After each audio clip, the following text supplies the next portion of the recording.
Hello everybody, this is City Scrapper. Thank you so much for joining me today. I am here today with a layout that I made for Punched Out Thursday to Die For. Before I get started showing you the process, I wanted to show you some of the materials that I used. I used 2 die cuts with a view pads. I got both of these fairly recently at Joann Fabrics. The first one is called Vintage Memories. I'm just going to really quickly flip through it, not in detail, just so you can kind of get an idea of the fact that this pad is mainly neutrals. It has a lot of things that you could cut out and use as ephemera on your pages. Although I didn't do that, I mainly used these pages as neutrals to go along with this pad called Preserved Paper. This is a really beautiful pad. It has it has lots of things that you can cut out, but it also has some really pretty pattern papers, and they have gold accents, and there are florals mixed in. I love that wood grain as well. So there's a lot of really pretty items in here, and this is the paper that I use as my background paper from the Preserved Paper pad. I also wanted to show you the dies that I used on this layout.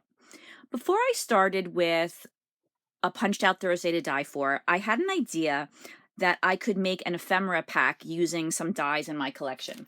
So it was the 49 in Market ephemera stacks that gave me this idea. This is an example of one of them. I haven't used this one yet, but you could see that there are a lot of layering pieces that are included in this set, and I kind of wanted to use this idea and create die cuts that I could use with other pattern papers. So I selected these dies, and I wasn't really sure if these were the dies that I wanted to use, but I thought I would try it out.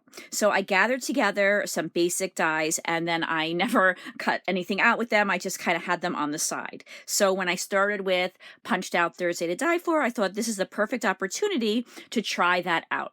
So I do try these out on this layout. I cut out one of each of them. I had some others that I didn't end up using. I didn't end up using these 2 dies, but I might use those on a different layout. I also use these dies, and even though these are a little bit different because they're floral, this is one of my favorite sets of dies. There are lots of dies out there that look similar to this, but I tend to use these all the time, and I do use these on this layout. So you'll see how you like this idea that I had on the video, and here we go. Using the dies, I created a nice stack of die cuts to put on the layout. I'm not really sure what I'm going to be doing with them at this point, but I do know that I want to have all of the edges inked. I'm using some Distress ink in Vintage Photo and a dauber, and I'm inking the edges of all the die cuts. I also fussy cut out some butterflies and some flowers. So I'm not only going to ink the pieces that I used my dies to cut out, but I'm also going to ink the other items as well. And here I'm not just inking the edges, but I'm also inking the surface. I thought that this was a very large piece and it would be nice to add a little variation in the color. So I'm adding a little bit of extra color to the areas that have the butterflies. And then I continue inking everything else. I didn't really think too much about what pattern papers I was going to cut all of these pieces out of. I knew the background was going to be neutral. This beautiful background paper is perfect for putting some darker colors on top of, so I just picked out some colors of pattern paper that I liked that were in the pad, or both of the pads, and I thought I would just kind of try it out. Right after I cut out these pieces and before I inked the edges, I was playing around with them, and I liked this idea of having 2 banners on top of each other, so I cut out one more of those banners that are on the lower part of the layout. And I like the idea of having that half circle over to the left, and then having the smaller circle over to the right. And then I just started layering the tags in with those 3 main items, and I also knew that I wanted that blue, it almost looks like a stamp edge, to be where the photo was going to go. And I wasn't sure if that scallop was too big, but I thought I would try it up on the upper left-hand corner. I knew I wanted to pop up the photo, so I'm using the chipboard that's left when you pop out all the chipboard pieces. And I'm putting some of that behind that blue die cut to pop up the photo, because that's where I'm going to be mounting my photo. Then I started attaching the background pieces together.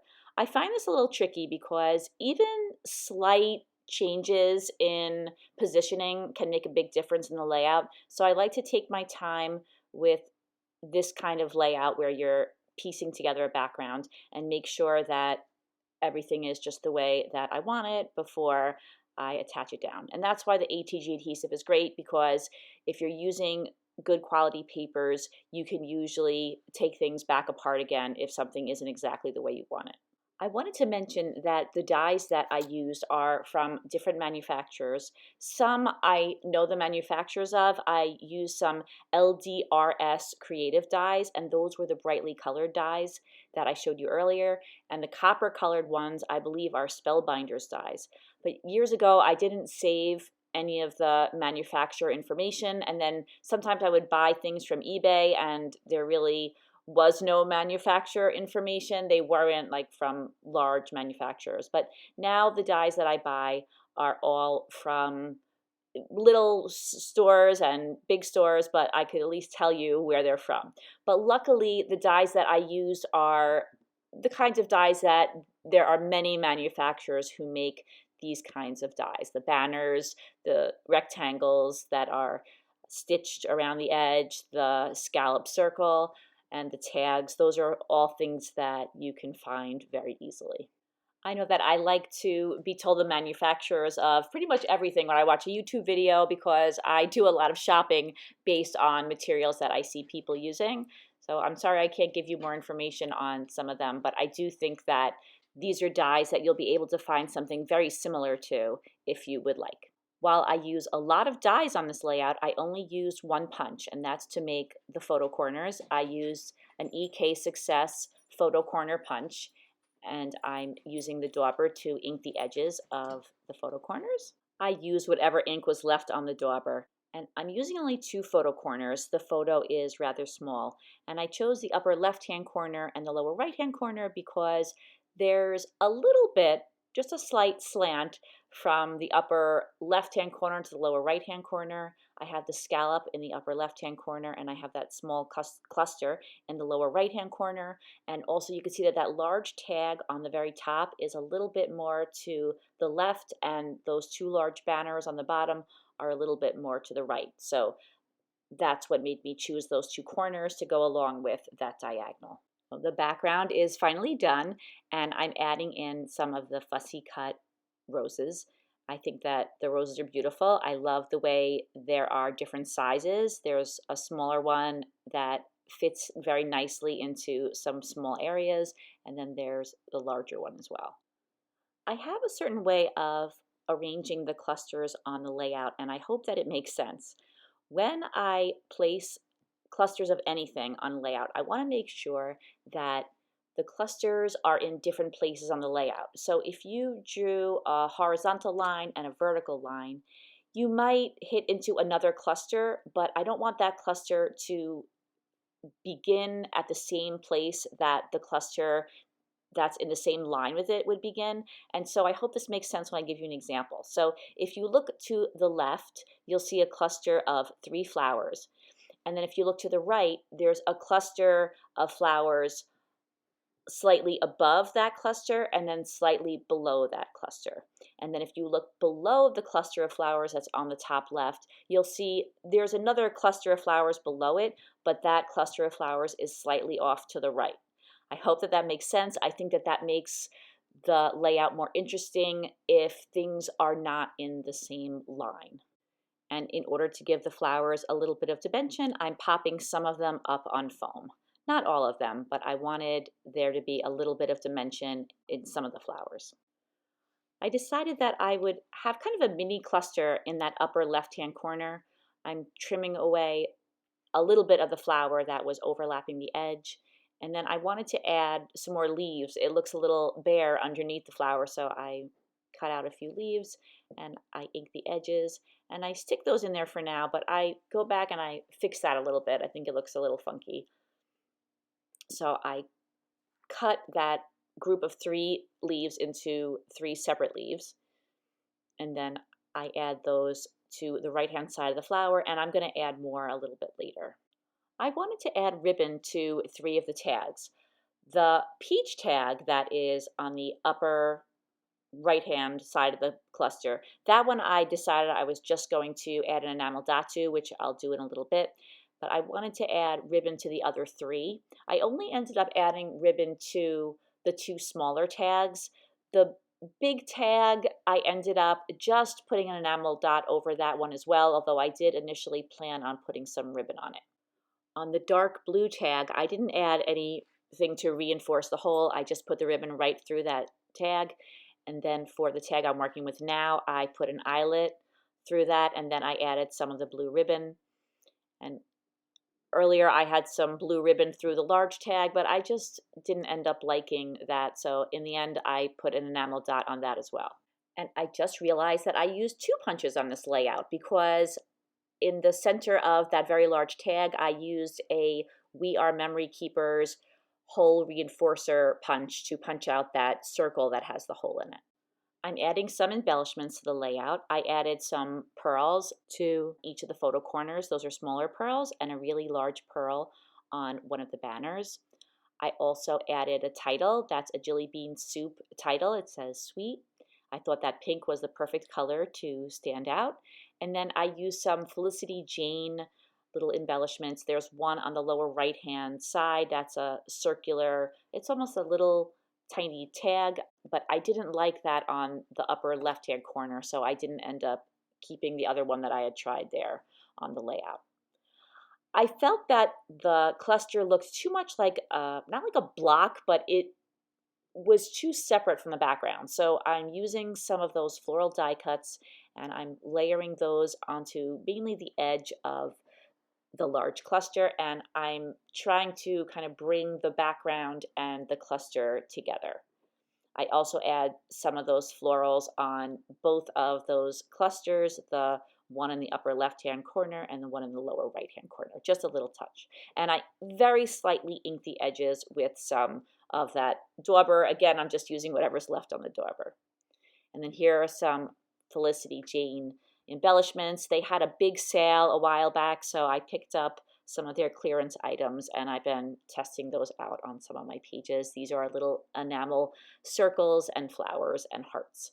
And I don't do it on camera, but I take one of those pink hearts and I add it to the word sweet, the title, between the W and the E later on. And you'll see that in the final photos. Now the butterflies are, to me, just such a great addition to any page, and that also helps to kind of bring the background and the large cluster together. So with butterflies, I always like to put a little bit of foam on both of their wings and then some adhesive down the center of the back of the butterfly, and then I press that down, and then that of course makes the wings pop out just a little bit. And I like the way that looks when the butterflies look like they're slightly raised off the page. I found some more images of butterflies in the pad, so I cut them out. I cut out 2 pink ones, and I thought that those 2 pink ones would look nice close to each other. Later on, I'm going to move those 2 butterflies. Right now there's just one, but I'm going to place another one next to it. I ended up moving them a little bit closer to the cluster, and there you could see that the pink butterfly and the green butterfly are in the same line. If you drew a line straight down from the pink one, it would be really close to the position of the green one, and I don't like that, so I end up moving those a little bit. So now I covered up my photo, and I'm sorry, my head keeps popping into the frame, but I'm using some watered down white acrylic paint, and I'm splattering the layout. And when I don't like where the splatters, either where they go or the way the splatter looks, I use my finger and I just wipe the splatter away. If I found that if I do it right away, then the splatters will come up and it doesn't leave any trace. But if you wait too long, it will leave some kind of a trace. But I feel like I always seem to find a way to get around it, cover things up. There's always some solution. I don't want to be afraid of splattering. I don't want to worry that I'm going to ruin something. So I just tell myself that if anything goes wrong, I will find a way to fix it. I added a pink bow below the photo a little earlier. I thought the color was perfect, and that bow, I believe, is from Daiso, Japan. There's a store not too far away from our house that I never knew existed, and they have some really cute bows in there. So I bought a couple, and I thought that one was perfect for this layout. I added some pink enamel dots to the page. I put one over the hole in the tag at the top, and then I sprinkled some more all around the layout. And that is the very last touch on this layout. Thank you so much for watching, everybody. Here are some close-ups. In the description box, you'll find links to the channels of all the other ladies who are part of A Punched Out Thursday to Die For.